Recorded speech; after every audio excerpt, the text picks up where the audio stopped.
Маман қақта? Ұйықтап жатыр. Ұйықтай берсін. Маман оятсаңшы. Оятса енді барып. Қорқамын мен. Қорыққан десе? Оятып көрсеңші. Қатын. Жата бересіз ба? Тұрса, шай ішейік та. Қатын. Пысымылап.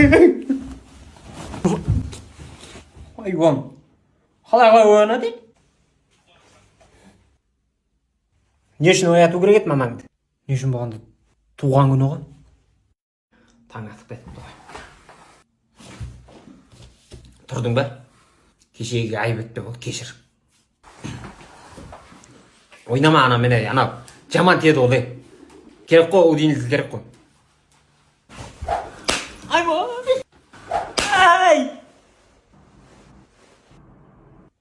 Айттарың мен. Сорлай. Кеше сізді таяжегіңізді білмейді ба?